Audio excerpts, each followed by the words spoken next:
I'm going to go over a little bit of how we can patch things in and out of channels.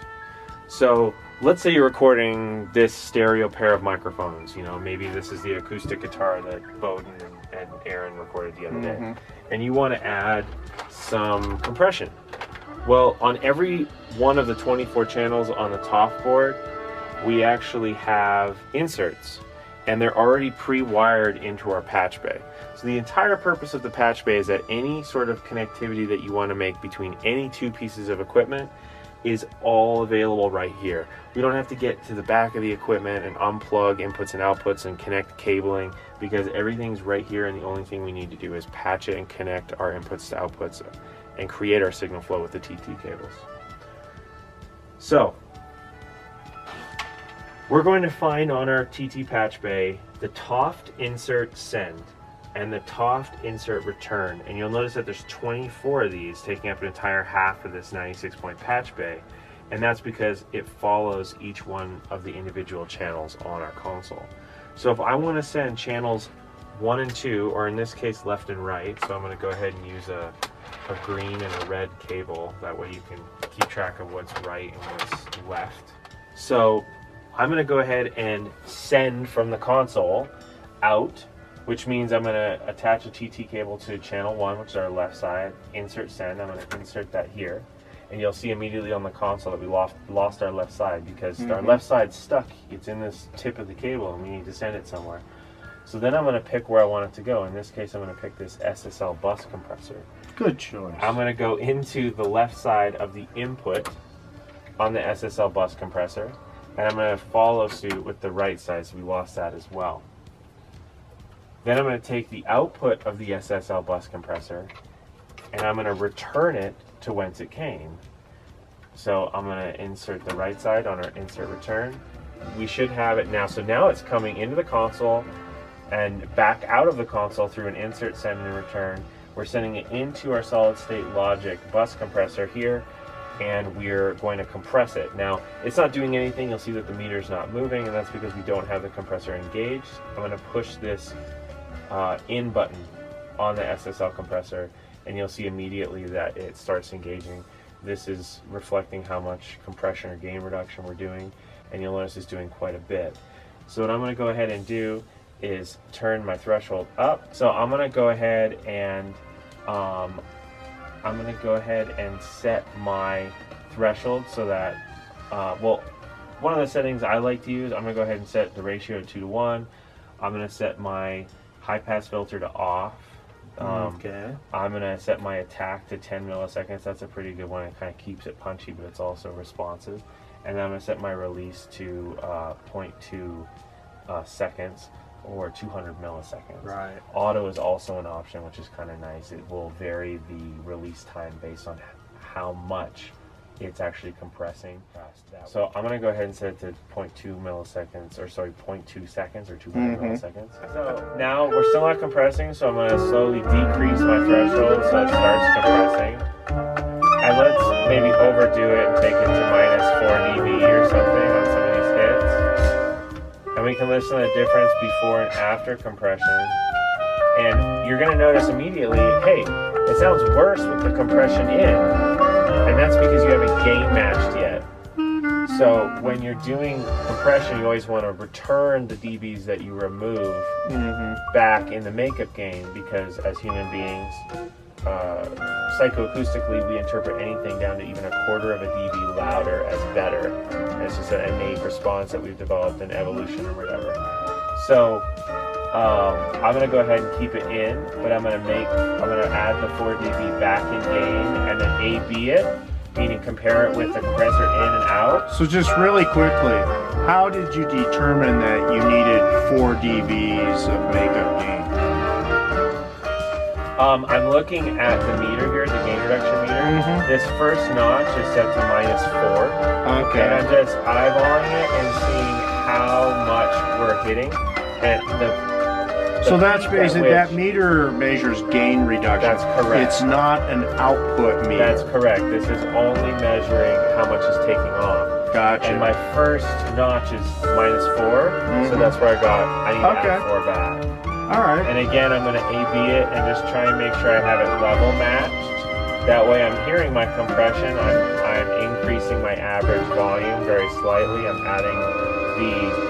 adding the aesthetic characteristics, or sonic characteristics rather, the sonically pleasing characteristics of the bus compressor.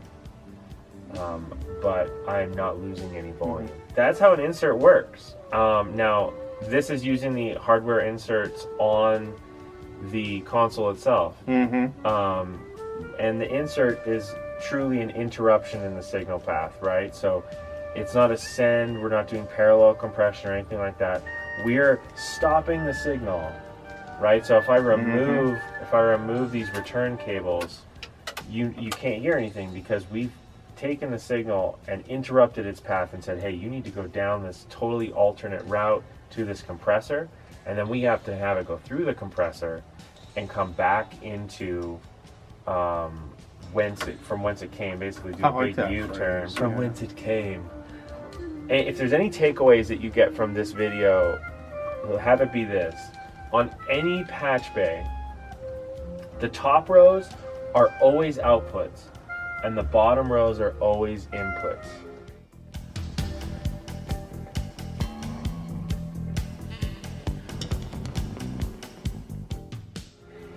Someone explained it to me once to envision it like a waterfall, right? As if the water's coming out and going down. Your signal's coming out of the top row and going into the bottom row. And we can cut that off and then route it where needed, depending on what application you're trying to utilize.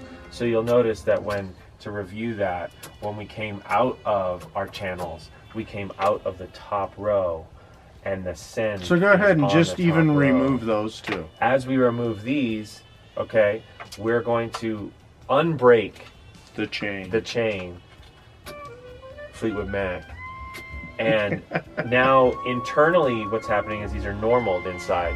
So internally you have to imagine that there's a connection that connects. Explain normal, half normal, and non-normal. So when a Patchbay is normaled, the internal connection automatically sends the top row to the bottom row. That's why the cables in the back of the console can always be plugged in with the inserts. They're actually always going out into this Patchbay, internally connected, and then back into the console, even when there's nothing plugged in here.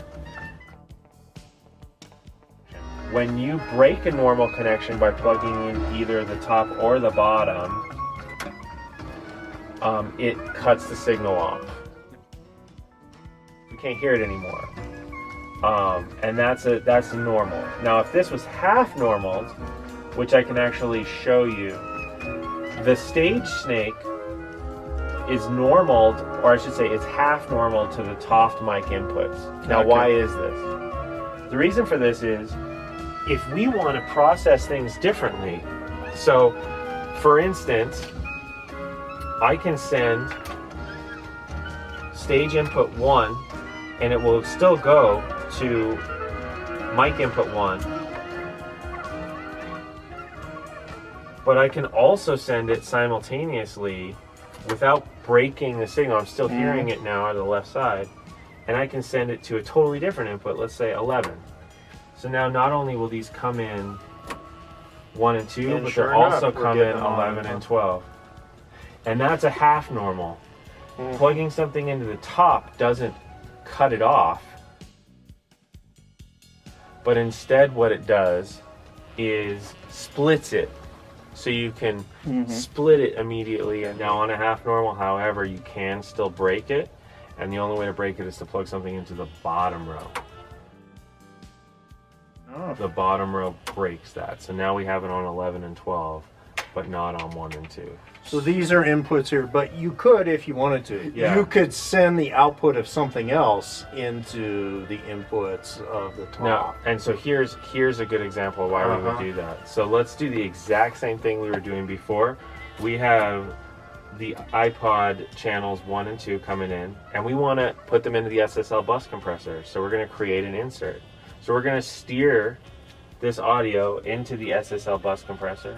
left side into the SSL in, right side into the SSL in on the channel 2.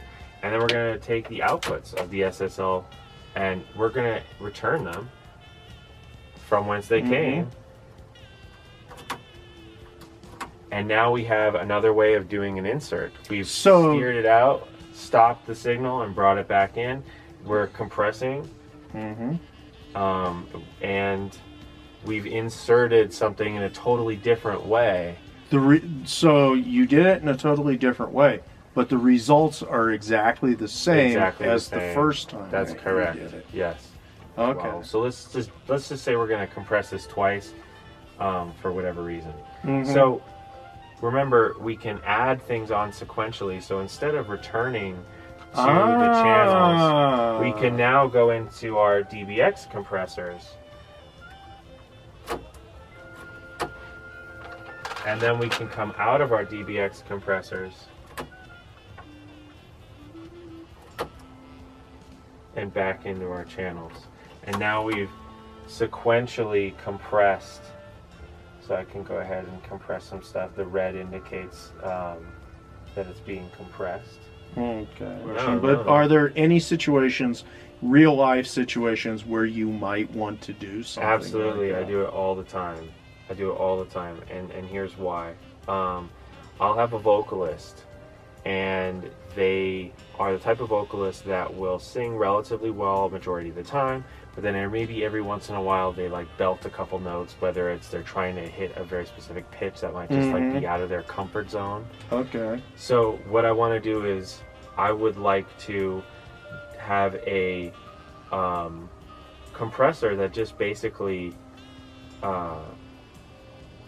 smooths things out, right? I don't want to have to take 10 dB off just to hear what they're doing and increase the level, the average level, if you will. So I just want to like smooth it out a little bit. So like maybe 3 dB of gain reduction. But the issue is when they go to hit that heavy note, it's going to take my nice and easy 3 dB of gain reduction, just basically smooth and easy compression, and it's going to cause the threshold of that to fly off the handle and go down to like -10 or something. Okay. So what I do first is I set a compressor. The first compressor I set just takes off those peaks.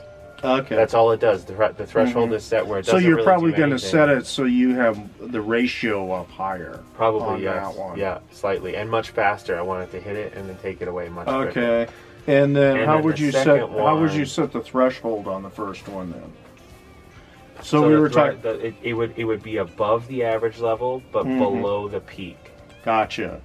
Okay. And then the next, so if you imagine the compressed signal now coming out of my first compressor is more average, the peaks aren't as high, now I can put it into a second compressor just to smooth it out. Got it. Oh, okay. That And makes a those lot of peaks- sense. Those peaks aren't there anymore to trigger. So the first compressor is acting as peak protection, Kind of, yeah. and then Yeah. your second one is your general smoothing Yeah, exactly. compressor. Right. Okay. Yeah. Now let me ask you this: this DBX here, those are both mono, right? That's correct. So if you've got a stereo signal like we've got right now, you're going to need to go into both the left and the right one. That's correct. Yeah, this is a left side, this is a right side. Now this Okay. one, the SSL, the way it's designed, it has circuitry inside that's actually matched to the left to the right. So the left and right stereo signal together determine what happens to this. Okay. So a good example, let's say that you're listening to a piece of music and there's a big tom fill or there's a big drum fill. Sure. And they have the toms wide pan where they have the high tom on the left side and the low tom on the right side.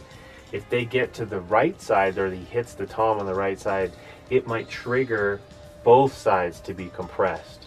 Even though it's on the right side. Actually, what I'm trying to say is it's linked, meaning that it will, even if the right side is the side that exceeds the threshold and causes compression to occur, the left side will be married to whatever compression the right side is, so they'll both go down simultaneously. Okay.